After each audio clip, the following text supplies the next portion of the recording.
Solo la Poto, deuxième saison avec Tonton Beb, le transfert le plus cher de la presse congolaise. Vous voulez des informations de qualité fiable, des investigations à haute facture? Suivez-nous sur la Beb officielle avec la deuxième saison. Solo la Poto, deuxième saison, contrôle satellite, il y a Poto. Tonton Beb Nabino, émission où ils ont Ponayo, Ponanga, Ponaye, Ponayepe, vraiment Nayepe. Alors, Tozawana, contrôle satellite, Solo la Poto, deuxième saison, à suivre.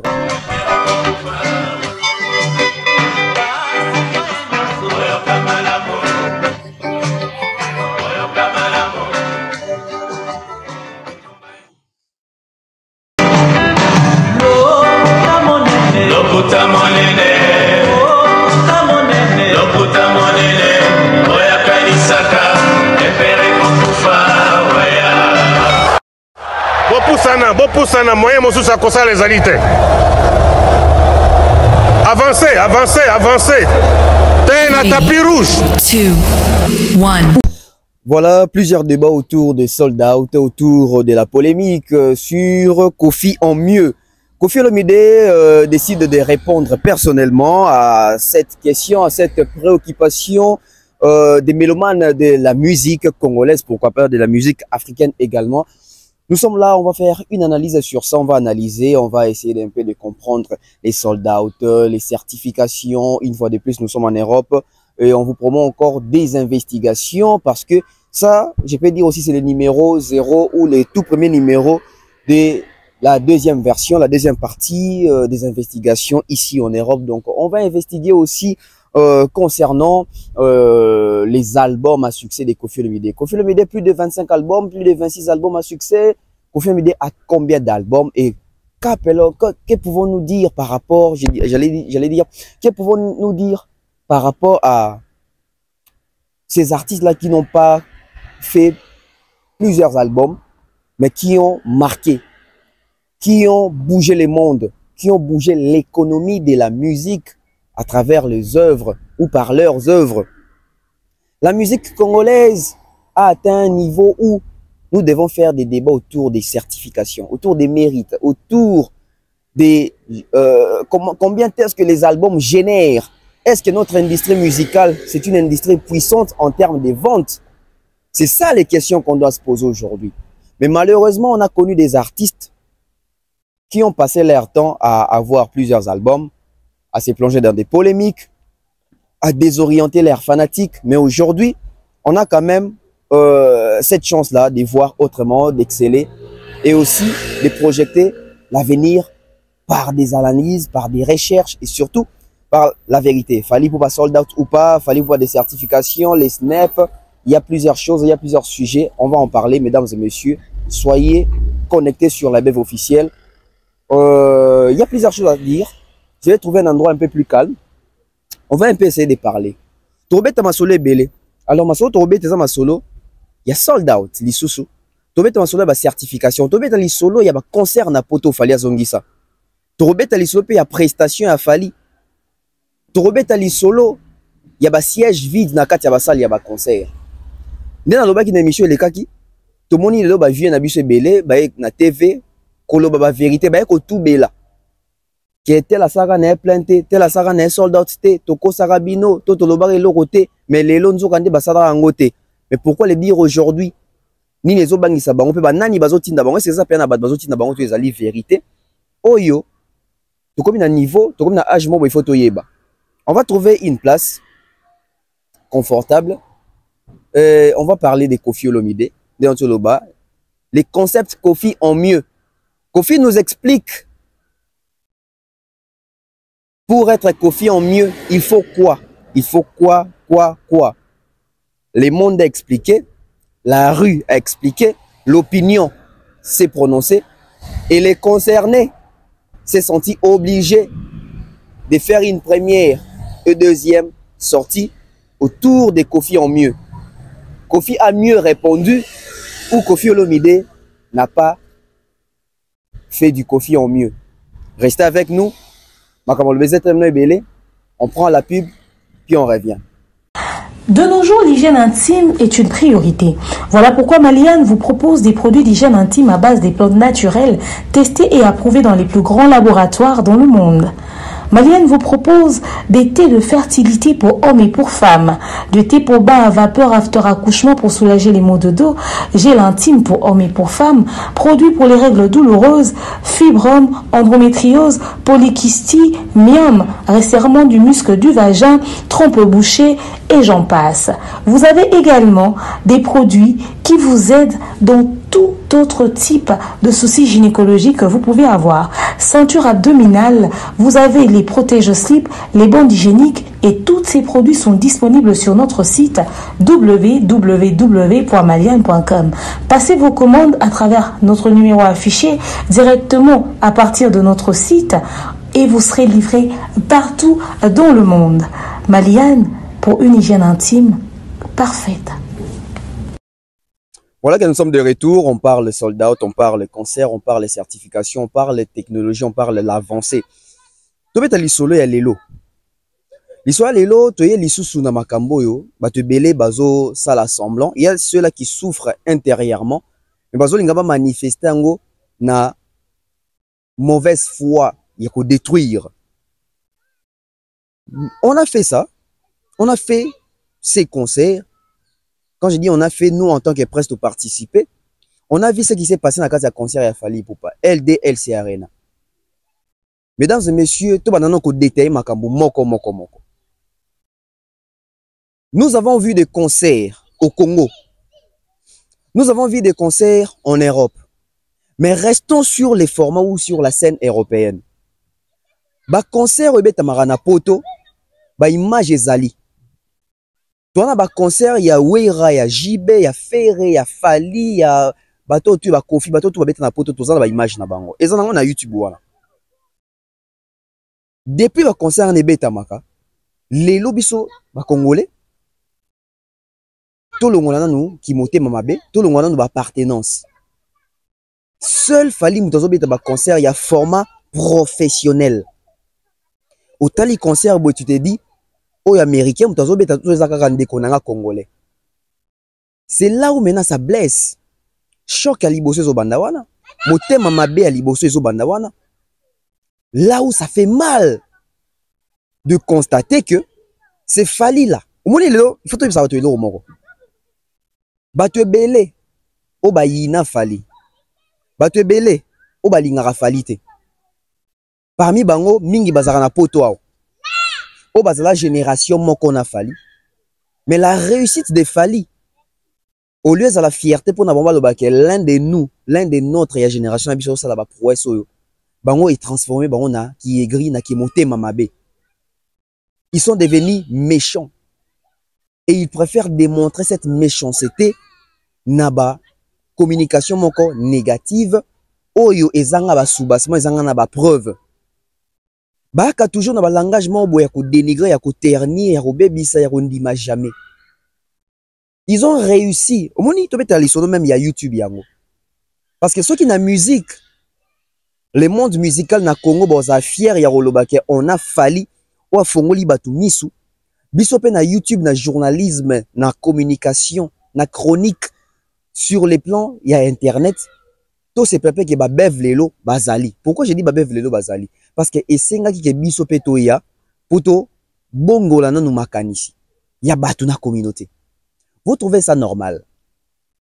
Pour un artiste comme Fali Poupa, qui est sorti publiquement en 99, je crois. En 99, il fallait aller au Bimapina comme Koyebana. Depuis 99 jusqu'en 2006, Fali quitte les quartiers latins. Sauf 99 2006, et puis ça a 7 ans, je crois. 7 ou 8 ans. Et dans 7 ou 8 ans, il fallait acheter 3 nzembu na kati ya quartier latin. Je dis bien 3 nzembu. Mais tout le monde a jalousie. Tout le monde a motema mabe. J'ai eu à faire une émission à Kinshasa na yebisa batuke topé na lakisa batuke. Quand Fali est arrivé, même la génération na batu ba changer même style ya royembela. Bandeko. La génération ya suka o ezaki une influence ya koyembisa ba jeune, c'est la génération Wenge. La génération ya suka o ezaki une influence ya koyembisa ba jeune, c'est la génération Wenge. Je ne dis pas que papa mo boyazu ba jeune a recruté mon boy matin na bi koyembisa ba jeune que jeune mo vient ndako binga il faut na comme musicien, il faut na yemba net tel. C'est la génération Wenge. ba jeune ya génération wenge ba yemba grâce ya voix ya JB. Ba jeune ya génération wenge ba yemba grâce ya voix ya Manda chante. Ba jeune ya génération wenge ba yemba grâce ya voix ya Wera. Ba jeune ya génération wenge ba yemba grâce ya voix ya Blaise Boula, l'ingénieur. Ba jeune ya génération wenge ba yemba pour na 4 voix na tengeli binoa. La voix de JB, la voix de Wera, la voix de Manda chante et la voix de Blaise Boula. Je peux même ajouter la voix d'Alain Pela. Parce que Alain Pela et Wera Son viennent de l'école de Kester. Bah, deuxième voix wana, où ils ont fleur na kati. Mais les JB, les Manda chante, c'est toute une autre école. Même Blaise Boula, c'est aussi bah, deuxième voix, etc. Bah, voix ya médiane et bah, milieu voilà. Parce que s'il faut remonter dans l'histoire, on va toujours que ça la chronique musicale oyo, il faut voyer bah histoire et musique même en termes de répartition des voix. Parce que quand Bombenga a chanté, quand Grand Calais a chanté, c'était bah similaire. Donc on voit un peu moins similaire en termes de bateau même moins l'écolo. Grand Calais, Bombenga, etc. Et puis Taboulay, lui aussi, ba voix likolo, otobenga net ba ténoriste to ba bongo, to ba première voix penga. Mais Franco a une influence Moussousou. Et quand Franco venait avec influence Moussousou, ba jeune ya génération Franco na Taboulay, ba comme pe ba en fonction na bango, au moins même ba chorale le salamaki to ba répartition des voix et ba micro salamaki na orchestre na bango. So ju l'orchestre loko là. Sosoliso, Trio Majesty. Boka yembeli na bango. Boka ba cœur na bango bota le yembeli ya ba groupe ezalaki avant bango to na époque mona bango ozu ba bela oyoka ke ils ont ba similarité moko boya ba voix. Mais après bango banani bayaki c'est les Zaiko tongo ba yé na influence ya Los Nikelos papa oyo mbaye pazaki na ba tierce bato likolo. Mais il y avait Nyoka Longo qui jouait voix ya milieu et voix ya katikati. Mais il y avait Bimiombal aussi. Il y avait Lengi Lenga. Il y avait Mavoué la Somo. Il y a Bozi Boziana. Parmi les deuxiémistes et Makasi, il y a génération na bango. C'était ça, ça tourne autour de ça. Ceux qui bandisaient à l'époque où on a une génération bazaïko, tout bazagi pekara na influence wana. Papa Mbatan il est parti de Viva la musique à Sali. À Kenan ici fi na masse depuis à Sali. Viva la musique. Dans la première génération ba chanteur il y a Viva la musique, il y avait pas Kester. Tu vois, des émissions mais il n'y avait pas Kester. Quand Kester est venu, Kester, les lobes tout le temps réalisé raté, mais Kester a contribué énormément à la chant et à la musique à Congo. Pourquoi? Parce que Kester, lui, vient de l'école de Gina Wajina. L'école, il y a des émissions, on va dire un peu ouvert na chant moi qui mboka na kati. Il sait qu'on fait. Et voilà. Bato bayebi. Mais Kester tellement zagi na intelligence na chant, il a orienté les choses autrement. Et na Viva la musique a qui couleur moroboué. On a papa on a Kester, on a Lidoyo, on a Debaba, on a Djengaka, espérant qui sangani. On a tous ces gens-là. Quand les Wenge est venu, les Wenge ont copié Zaiko et puis ont copié Victoria. Parce que Zaiko va copier Zaiko plus côté Seben, mais côté chant choral va copier plus Victoria. Yango yo kana répartition des voix. Quand tu as des chansons comme Banzem Lokola ya Emeni Lokola ba ezalaki mokolo ya nkembo ya Nzambe baningo yo nazalaka na bango balingaka ngai mingi kasi moko azalaki na motema ya mabe. Là c'est la voix de Makola si je ne me trompe pas. Voix likolo mutu muso aki osala ngo après hier c'était Petit Prince. Lui il fait ça mais Emene va te faire deuxième voix à kokende pe na tierce. Cette couleur là. Sosi banzem lokola ba Afimiko mwana ya roi mwana ya sa majesté. Afimiko zalama yele na viale loyo. Là c'est la deuxième. Soki muta première temps basala quand Zalama yele na la viale loyo. Ozunze muloko là Dis-moi, nous avons dit moi Victoria Boé. J'ai perdu ma femme sans l'avoir mérité. Oh. Sur les autres branchés, les rossignols chantaient, chantaient, rossignols, chantaient. Bozwa choral wana emene ya. Bandi oloko bangabelo, bakosinga mfumu, etc. Bosala rapprochement na embeli ya wenge au début. Vous allez comprendre que c'est des zaïko. Na sala ngo tout à chaque fois. Nzem lokola tokamwani ya solo akundo bosanile pase nakamwe ndenge oignore jibe omoni motindo oyo okomi kosalanga nakosuka wapi na bapasi. voix ya jibe na siko na génération ya jibe ba jeune tout bande koya bazaki na moi âge assez par rapport à jibe, chanter en fonction de jibe, chanter en fonction de Emenea, chanter en fonction de Wera, chanter en fonction de cette génération na ba kaya qui chante na makamuke première voix deuxième voix comme na ba tendance mosusu boye ndenge ya choral ya chant. Et il y a eu cette continuité là, tina dislocation à Wenge, même temps Wenge Kabwani. Preuve en est, quand Alain Pelé venait dans Wenge, c'était cette couleur là d'Emenea. Quand ils ont recruté Emelia, c'était la couleur des mondes à chante. Bah, j'ai nous qui est Nassima Simana.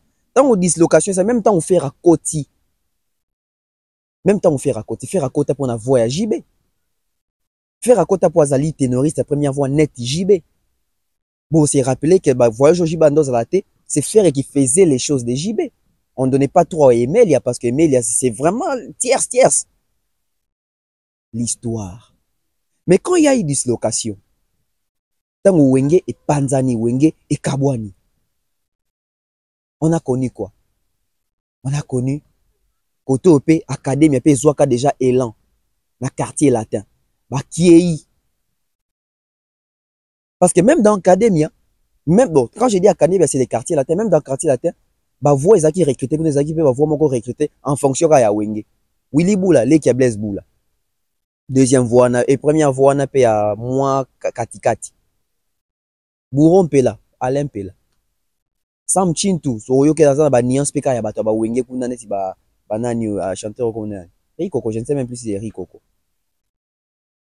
Ozui ba Modogo deuxième voix déjà. Boyebi ke on a ba école ya ba Kester ba ni ba Kunduro qui tapé kuna tina ba cartouche. Chanteur cartouche ba yebi. Aujourd'hui, tu sens que c'était l'ossature Wenge, c'était l'image de Wenge. Mais mon toya kopé ça vend ya sika na musique congolaise. C'est Fally.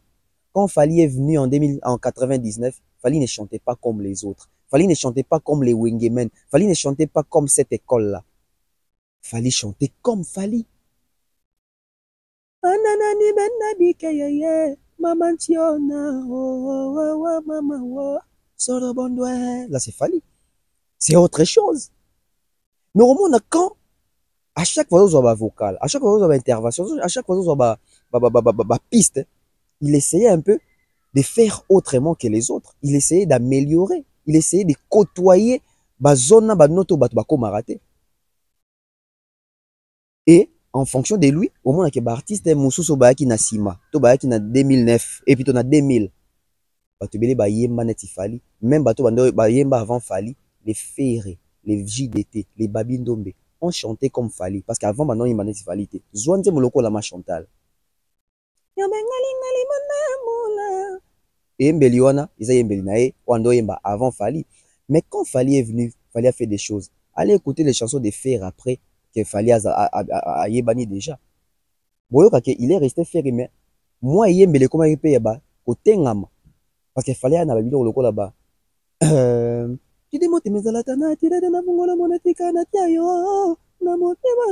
Azo tenga mananzembo. Quand faire effet, boyo kanzembo ya. Motema nange nokeli mvula pona ba déception. Ngara moi makasi motema kumbi ba razara. Au moment de la navigation, il ne faisait pas ça avant. Basé belé. Si ba déplique ba ye ba fabrigas tala ba on a banzembo na wa comment ça ko sala ba exercice wana ke ba tenga makana banzembo. C'est Fally. Mais voir c'est Fally depuis 99, si les deux ont un succès, mais on a bateau, on a baki la majorité bateau on a poto, bateau on a majorité ba jaloux on a. Bah y a la communication même sur YouTube pour na ba que YouTube ça dit outil de communication pour influencer que Fally n'est pas un bon chanteur. Que Fally ne chante pas, Fally faux chanteur, Fally bien embatté, Fally autotune. Et ça bango. Mais nalingara mingi la réalité de la nature, nalingara mingi la réalité de l'histoire. La réalité de l'histoire nous dit que la voix la plus commerciale du Congo, c'est Fally Ipupa. Mon niveau c'est la voix Oyo. Et ba certification. C'est la voix Oyo. Et ba disque d'or. C'est la voix Oyo. Ils ont la plus sollicité dans ba featuring par artistes étrangers dans l'album étranger. C'est la voix Oyo et génération Yassika. Dès aujourd'hui, moi je l'ai dit comme ça. C'est pas par fanatisme. C'est pas parce que je suis ici en Europe dans le visa à Fally. Mais je l'ai dit parce que nous avons fait un constat. Le constat est que depuis tu vas au finga ba faux chanteur, depuis tu vas au kumisa ba vrai chanteur, ba faux chanteur tu yebi que ceux qui te dit que muta faux chanteur c'est que muta il faut en succès té, ceux qui muta faux chanteur il faut azala récompenser té, ceux qui muta faux chanteur il faut anze munez en succès té, ceux muta faux chanteur il faut gagner ta trophée moroté, ceux muta chanteur il faut même pas inviter à ta featuring pas battre. Alors, ce que la vraie chanteur, c'est que le vrai chanteur faut en disque d'or, grand chanteur faut en disque d'or, grand chanteur faut en certification, grand chanteur il faut en sollicitation et bella featuring, grand chanteur faut en succès moro au saganate. Si tu es sur terrain, nani ndeto roloba, un grand chanteur. Il a fallu. Alors aujourd'hui, il faut apprendre dans la vie que depuis que le Congo est Congo, tout le bite que Fally à l'équipe à tout. Mais Tolobik, le meilleur chanteur congolais de tous les temps, jusqu'à preuve du contraire, c'est Fally et c'est prouvé avec des preuves. C'est prouvé avec des preuves. Des sikoyo, et poussé nga siko na concert. Tous au moins séquence où Fally a joué na concert. Aye mbakate, aye bien mbate autotune. Bandeko ba noto Fally a tout chaka na ba prestation scénique. Ba musicien na biso ebele ba beta ba concert benga ba grand chanteur ba rekoma na ba note wana te et bazo garder technique vocale. Je sais de quoi est-ce que je suis en train de parler. Sur scène, instrumés au bêta, sans autotune, en matin, il fallait un concert professionnel. L'artiste n'a pas eu de commissaire. Ah, so ba saliango ba cracher dans le micro. On a vu ça avec Ferrego là. Un très bon chanteur, un excellent chanteur qu'on respecte beaucoup, qu'on aime beaucoup, mais quand il a essayé de faire, il a craché sur scène. Ces images et ces vidéos là existent. On prend là où Fally il peut pas être en train d'exhiber et de jouer avec sa voix. Sans cassure, sans cracher dans le micro. On prend et puis on revient, on continue.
En tout cas, Lyon, merci d'être venu ce soir. En tout cas, on va faire en sorte que vous soyez en rentrant des hommes et des femmes heureux. On est ensemble.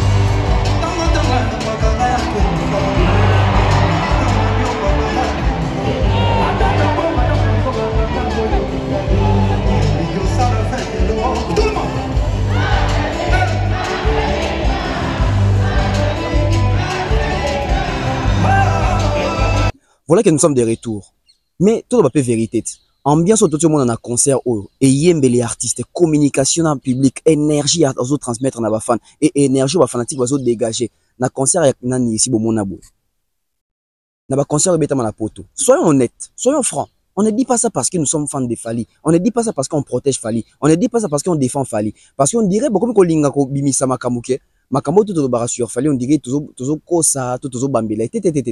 Réalité. Zoa concert moko ya Koffi Olomide Luka énergie o. Na bibi ya concert à poto. Zoa concert moko ya Ferre Luka énergie o. Zoa concert ya JB ya Wera Luka énergie o ya artiste na public communion nzembo tout ça. Et sans parce que écoute ça ba image à téléphone, hein. Ba concert belé tout na ba internet na image moko montée, ça ba vidéo montée. Ba sali pena montage, ba calibrer son, ba tie ba micro, ba bongisi, ba keno même un studio ba bandeli ya son. Mais eux ezaka na ba téléphone, c'est avec mon téléphone à moi. C'est avec mon propre téléphone. Mais beaucoup déjà comment est-ce que na artiste, na nzembo, na public, na salle, l'harmonie, même ba lumière sur scène. Muta memele biso ba lumière sur scène eza Fally. Biso ba congolais, muta memele biso ba lumière sur scène eza Fally. Nabité muta memele biso lumière parce que ba concert betle betama na lumière kaka lumière moko bandeli suka. Mais Fally nde muto ayé na ba lumière de transition na ba concert congolais. C'est Fally. Au moins que so beta mal accompagné boy, y a na couleur na mo déjà la couleur mo ya bleu sombre. So ko beta banzi moloko là ba de la reine za ba couleur mo tant sur rouge. Chaque chanson eza na mo tonalité nango eza na mo lumière nango eza na mo couleur nango. C'est ça des concerts professionnels, des concerts historiques, des concerts où il y a haute facture. Et Gérald Drouillot a très satisfait de produire Fally. De produire Fally. Ce sont des choses où tu vivre, tu le bango. Tout ça, tu vas vient à Yves Kambala. Le autre, tu as Yves Kambala, mon mieux. Ndolo Libongo Kambala. Ndolo Kambala. Donc, Ndolo Libongo Azali Yves Kambala mieux. Lokuta, baké ko falsifier, ba papier moko ya lokuta. Comme quoi, bah, il justifier qu'il fallait avoir 6 000 places ou 5 000 places. Ça, on a beau la concert, il y a 5 000 personnes, même na Missou, au moins, il y a des Kozala, Nedobake, Batubeli, bah, comment ça, la effort, il y a, bah, ça va tout na azoba. Donc, ça, la effort, il y a, la biso, na azoba. Bon, on a na azoba. Mais, il y a la dimension, parce que tu vois que ceux qui moutou, aza y réfléchit, so moutou, ma ele mingi, so moutou, azoba. Et mon, on a un cerveau, tu vois, on a un cerveau, na façon de réfléchir. Na capacité intellectuelle nae mais lelo batubele tellement baza zoba na mutu tellement baza zoba na cerveau bakomi kokoma zoba même na misu misu ya zoba donc mutu atali boye biso tout totala au moins que oyo nde baza c'est plus de 12 000 personnes mais moni mutu ya koloba ke ba 5 000 ya koza zoba mais c'est comme abeka kaza ke zoba ngo komi ya misu. Et je pense que les gens aujourd'hui doivent utiliser vraiment leur cerveau. Parce que, comment utiliser plus mis sur la place à cerveau? Faites des calculs, regardez les images. Renseignez-vous. Renseignez-vous. Et ayez cette bonne foi de communiquer. Parce que nous autres là, nous avons fiers au Lobake, nous avons un concert à Fally, tu constates que la vie des Alaki, tu dis, ah, côté la vie des Alaki, côté la vie des Alaki. Combien on va communiquer pour nous faire? Faire quand tu mets un concert, il y a un piaka, il y a un kit vide, combien bazaki à mesure yo lobaki ba place vide yango yo ba place vide to même kolobelango ozomona ke baza ba hypocrite baza ba honnêteté. Nous sommes fiers de vivre dans la génération de Fally qui est un artiste honnête et biso to ça une presse honnête. L'honnêteté intellectuelle na lobaki yango lobi ke l'honnêteté c'est même l'éducation. Éducation paix. Ce qui est une éducation à bien té, on a l'okuta. L'okuta est un fruit à mauvaise éducation. L'intégrité zangibatu. Moralité zangibatu. L'honnêteté zangibatu. Vérité zangibatu. Pourquoi? Parce que Badouazali corrompu, n'a pas mœurs yamabe. Net bandolo libongo Yves Kambala en mieux. Une personne qui vient mentir, une personne qui vient dérouter les gens. Alors que ces messieurs-là, c'est celui-là qui a détruit plusieurs artistes congolais. A tchara ba vidéo na bango, na ba chaîne ya YouTube. A monétiser zo rambongo. Est-ce qu'après ça rabango mbongo wana? To baka kaza malfaiteur. et muto amesana kosala mabe aolinga te bato ebele bafungwa misu soki bato musicien ebele bafungwa misu il y a perdre ba marché il y a perdre ba marché ye muto ayaka na information que fallait abeta 13 000 na Bercy salle wana munene wana bato ebeto mona ki na 13 000 personnes tala idiotie et c'est que me marabato c'est de l'idiotie et nous tant que tozali na kati ya maxolo après soyo ça passe pas, ça va pas passer, on permet même pas un peu, même pas un peu. Même pas un peu. Bino boto ta l'image à concert. Ba bombier le côté. To bombier le côté. To et to rendre information. O ezalaki nde o eto nango. O ezalaki te to kosi peta. Est-ce que bomoni ba fanatique a fali ba ke ko yiba concert moko bobe tamaki na LDLC na ba bambeli yango ba bi concert na biso yango. On a vu avec les Gaulois ici. Ba petit concert à Genève kuna. Ba constater que image eza propre, eza d'inter relax yango bato. Qu'est-ce qu'ils ont fait? Ba ke ba bi image à 50 cents, Marlène Kasanga. Aki azwa image à 50 cents a posté na page n'importe na ba kezali image ya concert ya Ferré, bravo Papa Hervé. Vous vous foutez de qui? Boko sabisote, bo remarquer te boko sabisote, boko sabino na ba fanatique na bino. Bozoko sabino na bato bandima ko koma na bomba zoba. Lito ibatike la mutu nyonso te. Lito ino sozo tike la lokuta okoma lokuta. Lito ino sozo tike la zoba akomi so zoba. Oui, na yebisi bino c'est une vérité. Concert ya faire ebetama ki bato ba yibi image ya 50 cents ba bambeli yango faire ba kosele faire. Faire abeta soki deuxième jour na Adidas Arena boy bakena ba yiba image ya Fali ya Ovo Arena o kutu la dame moko azaka na drapeau ya Congo ba posta et heureusement yemo la dame ya bien oza concert ya Fali na kota concert ya faire eta. Donc soki même ba fanatique bango moko bazo assumer te bampiaka na bango bazo assumer te artiste na bango boni soki ba moni artiste o mususu Fali yo kasi boyo lobake Fali asali kitoko to asali mieux ba roluka ba tirer vers les bas ba roluka ba lati sa jaquette na bango ya lokuta. Ah, ça c'est une vérité. Ça fait mal, hein? Non, mais ça, il n'y a pas cité. Tu es dans la séquence, il faut ça là-bas, tout ce qu'on passe. Parce que tu fais tout ce qu'on est poussé dans la réflexion. Mais tu fais au vent de mitoni, ah, pour n'y bisoter. Ah, pour n'y ngate. Ça, il faut dans ça là-bas fort. Parce que tu fais au mitoni dans la question. Bandeko, dès au vent de bozo, on a image aux autres défilés, wana. Ils allaient page à Genève Arena, na page à LDLC Arena. Faire et depuis habitat Genève Arena, faire habitat Genève Arena le 15 juin. Le 15 juin, faire habitat à Genève Arena. Fallait autobeta LDLC Arena il y a 2 jours passés. Aussitôt, fallait habiter LDLC Arena. LDLC Arena, ça honoré, censé fallait reposter pour une image ya salle, pour une image pay artiste, pour une relaxer tout que salle LDLC Arena, c'est une salle honnête, c'est une salle professionnelle, c'est une salle où ils ont marché, où ils ont plein. Oh, ils ont une réputation bien. Bon, mon habit, moi, faire et depuis habiter Genève Arena bandeko. N'habite ceux qui sont na Genève Arena. Genève Arena a reposté vérité. Mais image au baïba 50 cents, ils n'ont pas Genève Arena et moko. Que 50 habiti concert lelo, Genève Arena a reposté. Sliman habiti concert lelo, Genève Arena a reposté. A pesi merci à Sepeli, a satisfaite. La salle est satisfaite. Fallait beta yu arena kutu comme l'Olendo partout yu arena baleka ba brandisaka concert ya Fali. Au moins na ba brandisaka moins concert ya Mat Pokora. Au moins na ba brandisaka moins concert ya 50 cents. Mais au moins na ba brandisaka avec fierté pe mingi concert ya Fali. Ça veut dire que bazala qui satisfaite en tant que salle. Fallait beta ovo ba reposta, fallait nga beta arkia kutu azu même fond d'écran naie a chekutu visuel ya Fali. Bon, le papier qu'on a fallu appeler ça nimbongo tététététété. So qui salle va constater que bois professionnel té bois amateur, bo baby image ya salle na bango, bo ternir image ya salle na bango, il ne vous poste pas ba salle wana ba salle ba capitaliste ba batmo batala rapé les côtés image. So qui bo salir image ya salle na bango, ba ko linga ko s'associer na binoté. Faire abeta Adidas Arena, bo ke luka na Adidas Arena sika ba reposta faire après concert. N'habite avant concert bah annoncer bah tout que c'est soir concert à faire mais depuis les soirs wana depuis baton ba lamuka na tongo na onti lelo ba mon raté et là on y a faire et bah on va reposter kuna non pas parce que faire hasard artiste ya mouké non pas parce que faire c'est un mauvais musicien non faire c'est un très grand Mais parce que bato basala ki makamu dans la va vite, mais parce que bato basomba ki ba billet, parce que ba kiti ebele zaki ya vite, parce que configuration bazwa ki yango ndete oyo ba yebisa ki bato. Namoni débat mon retour ya ba configuration. Oh comment ça il y a 40 000 places, muta ça sold out na 39 000 quelque chose de places.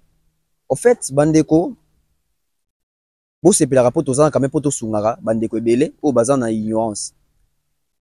Au moins par exemple le stade des martyrs. Stade des martyrs, bah place assise, ils ont 80 000 places assises. Mais ceux qui montent juste stade des martyrs wana, agion a configuration à 40 000 places. Et que bah font les billetteries à 40 000 billets, 40 000 personnes bah sombi. Ça veut dire que ça les soldats pour y avoir une configuration à 40 000. Ce qui moutou, a eu seulement une capacité à 10 000 places, mais a eu une configuration à 7 000 places et que ça 7 000 personnes à ça sold out. Les sold out dépendent de la configuration où tu as les salles. Ce qui moutou, en salle à 10 000 places, a eu une configuration à 10 places et que tu à 10 à ça sold out. Ah oui. Et nous constatons que ce qui moutou, en fait, il faut retourner dans notre capacité. Il y a un moment il fallait tellement honnête. Tout ce cas jamais comment on a fallu qu'on poste que on a sali sold out, on a LDLC sold out. Fallait rester honnête jusqu'au bout. Et c'est par fallu que bah Congolais belé beaucoup ma honnête. Ce qui coûte fallait être honnête. Boni bino. Et cette honnêteté là, ce que ça a depuis l'époque bah vieux joka, mais les lobes atualinga ba lela té. On marque encore la pause avec l'énergie positive. Positive allais-je dire, des fali pour pas. Mais tout en martelant sur parce qu'il fallait que tout yo faut bundara ko bundela raillé na ba image à l'appui na ba preuve fallait bima meilleur chanteur ya Congo ba image ezali ba to ba na Congo nan doit plébisciter ba on te ba meilleur chanteur na Congo. Pourquoi? Parce que bazan na voix unique te bazan na originalité te fallait avec son originalité a été plébiscité meilleur chanteur du Congo. Tant que papa Mbazaki envie Madilou, ba Kofi, ba Wera, ba Jibé, ba Ferry, ba Manda chante, ba Emeli, ba Tutu, ba Mbaka. Fallait bien meilleur chanteur du Congo en 2002. On prend un pied au rêve. Meilleur chanteur 2002. Impressionnant rapidement la micro les amis de Livre. Meilleur chanteur 2002. Impressionnant. Meilleur chanteur 2002. Impressionnant rapidement la micro. Meilleur chanteur 2002. Impressionnant rapidement la micro les amis de Livre. En tout cas merci beaucoup de Konanga les amis de Witch. La sebeli mingi na ndeto kutana mingi. Ko bonga ba sabu so wa côté kuna ko ça n'a plaisir wa ba côté. Sentiment za ebele na o mwana la samu za tena. Ndé bato balelo bana Paris bana Italie bana ya Belgique partout Allemagne bato tout ba Hollande bana ki fali coupe mutu na ba soutenir le meilleur chanteur du Congo. Donc toi en Hollande bana ki fali coupe mutu na ba soutenir le meilleur chanteur du Congo. Donc toi bana ki fali coupe mutu na ba soutenir le meilleur chanteur du Congo. Donc toi le présenté en tout cas Nzambe asali comme c'est sali qui est le nom de toi. Donc dans l'histoire qu'on a attaqué donc toi le présenté merci pour la bino. Tomoni Bino, Sangongo Bimagi pourquoi Fali Poupa, meilleur chanteur de la RDC, plus de 54 millions de personnes, Yolem Biko Lekabango, Wani Nokoti Mikolo Poupa. Tomoni Bino, Sangongo Bimagi pourquoi Fali Poupa, meilleur chanteur de la RDC, plus de 54 millions de personnes, Yolem Biko Lekabango, Wani Sangongo Bimagi pourquoi Fali Poupa, meilleur chanteur de la RDC, plus de 54 millions de personnes, Yolem Biko Lekabango, Wani Nokoti Mikolo Poupa. T'es grand peu de joke, moni to le baga, ok? Il faut la moi discipline, il champion, moni ko ganga, ko sala moi trop. Tant si on a parlé au tchak, c'est toujours ganga, il doit casser toujours quand c'est pas bien. Donc il faut mbo quand on est bino après très beau reconnaître. Merci à toi, Nelo Guana, ma frère qui n'a pas na tête, n'a qui a montré ça n'a plaisir. Mais ce qui n'a pas exact. Parce que Lelo, meilleur chanteur du Congo, Azali Kofi, Ali musicien Kofi, Fali Ipupa DiCaprio. Et n'a vraiment n'est quoi donc ils ont vraiment rare. Ils ont vraiment moi le meilleur chanteur du Congo na mini tout toujours bangana yo ngam na lobby en côté ils allaient ba expert hein ba voix autorisée ba poni donc on a fier quoi que ils ont vraiment n'est quoi donc ils ont vraiment rare ils ont vraiment moi le meilleur chanteur du Congo na mini tout toujours bangana yo ngam na lobby en côté ils allaient ba expert hein ba voix autorisée ba poni donc on a fier quoi que Fali Poupa le meilleur chanteur du Congo et Lingo bah voix autorisée bah tu vas poni. Donc on a fier quoi que Fally Ipupa le meilleur chanteur du Congo et Lingoloba que ça va ils ont kenda ils ont. Voilà, je pense que l'analyse oh ils ont aidé Batubele. Je pense que l'analyse oh on dit ce qu'il faut boyer ça la maka. L'analyse faut ça la maraboué poani. L'analyse faut ça la maraboué parce que tout le monde là le kuta na musique tout le monde là batu babilobela lobela télé tout comment est-ce qu'on a pas preuve oui na pas preuve oh batu ba mona que oui ça justifie makambo muto loba. Bah image aux autres que c'est les plus grands chanteurs du Congo. Non seulement bah image les alliés déjà na jeunesse na bimara grand chanteur, bimara meilleur chanteur, mais les lopé na roko la naie à ça inégalable. L'artiste les plus streamé, les plus écouté, les plus sollicité, Fally Ipupa. Il a une voix commerciale, la voix la plus commerciale de la musique congolaise à ces jours, c'est Fally Ipupa. C'est Fally Ipupa. Toyane n'a pas preuve. Ni les autres justifiés que Moutala grand chanteur, ni les autres justifiés que ni les autres justifiés que Moutala grand chanteur, ils ont cohérence même il y a pas prestation. Côté qu'à la cohérence dans la prestation et puis cause na discipline morobo ya cohésion.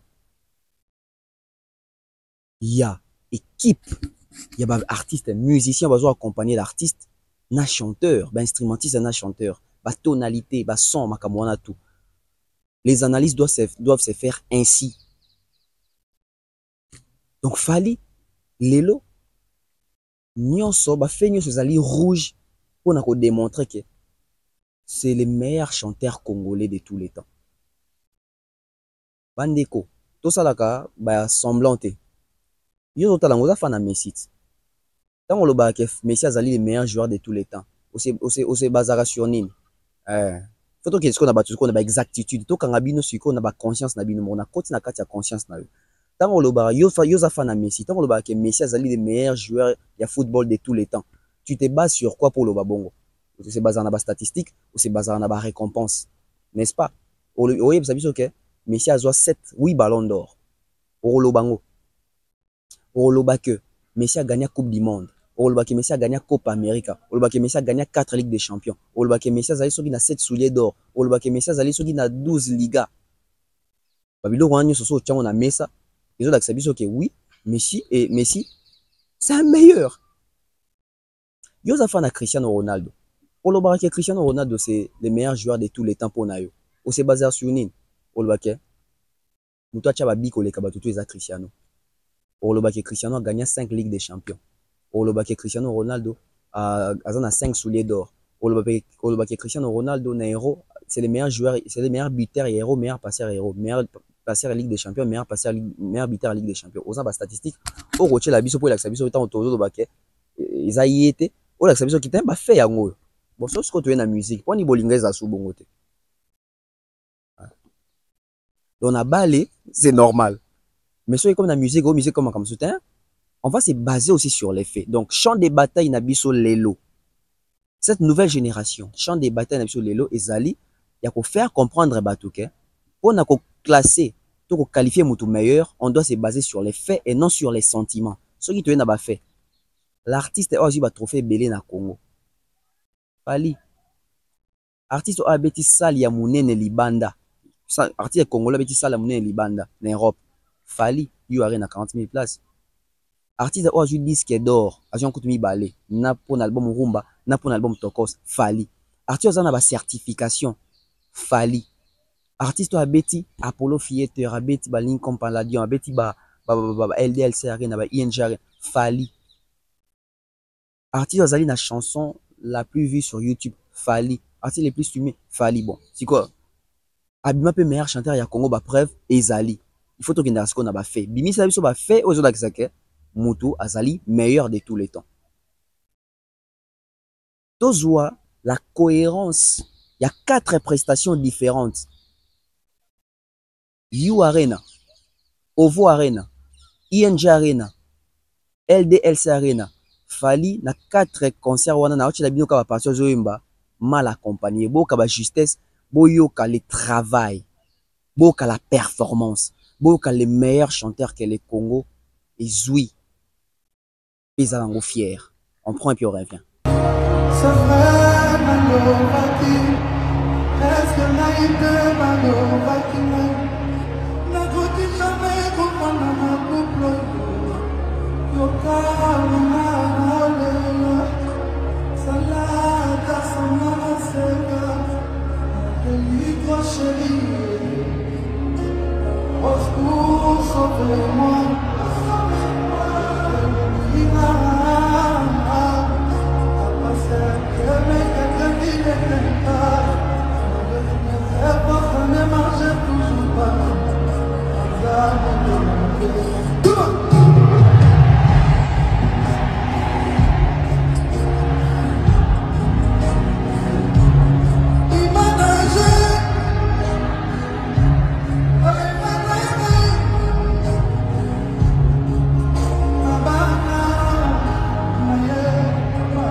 belé, belé.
Un chroniqueur de musique doit parler avec des preuves.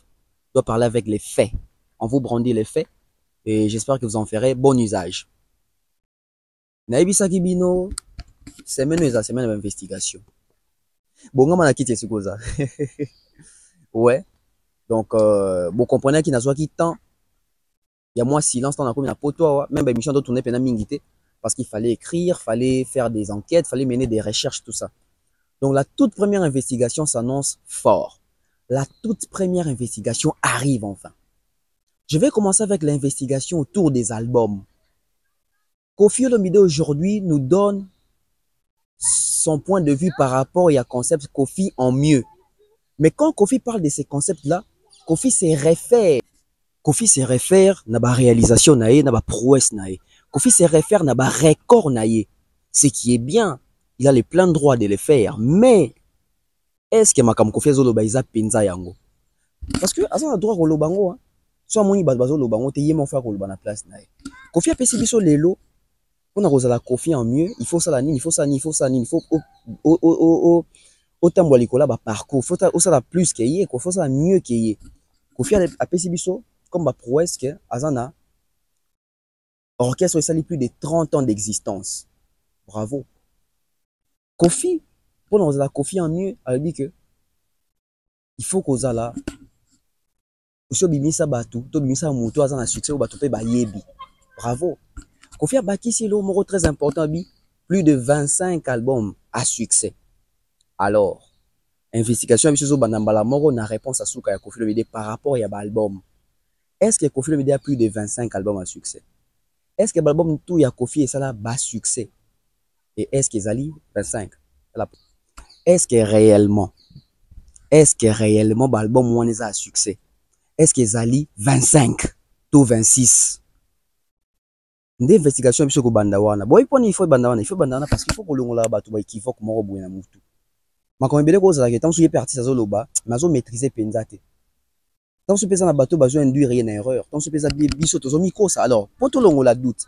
Quand on dingue ça pour na lisolo ya Olympia papa tabulay. Ba musu bando ba kezali. Asala abeta pendant 2 semaines, ba musu abeta pendant 1 mois, ba musu abeta pendant 7 jours. Tant tout ça d'investigation to kinati na Olympia, vérité bima. Oh, tout le monde a ramonté à contredire. Tout le monde a même papa Roger, papa Fogus Iséidi, tout le monde a c'est ce qui a molé quand même qu'on témoigner que habite à 2 jours à l'affiche. Il y a une investigation qui n'a pas rapport à Olympia. Vous avez compris que l'élo, sous les sautés que papa tabula beta 12 jours, 2 semaines, et tout que papa tabula beta 2 jours en affiche na salle Olympia. Et puis habita pendant 2 semaines na sekuna na taverne. Donc, les lopé locaux là, na moni moi doute mingi na makambo ya album ya Koffi, tozo kota na investigation. Tozo kota na ba recherche, tozo kota na ba correctif. Est-ce que réellement Koffi Olomide Banana confortable. Bonga na kiti parce que investigation ils ont des lots là. Et ces investigations on les fait pas par méchanceté, par NT. Tout ça dans poto yeba histoire. L'histoire de la musique congolaise, nous allons l'écrire avec la vérité et non avec des ratures et faussetés. Restez branchés. Demain, je vous apporte l'investigation sur les albums de Koffi Olomide. Est-ce que Koffi a plus de 25 albums? Et est-ce que tous ces albums-là ont été à succès? Il y a à boire et à manger. Toujours ça, pour te la vérité pour tout le monde là-bas tout.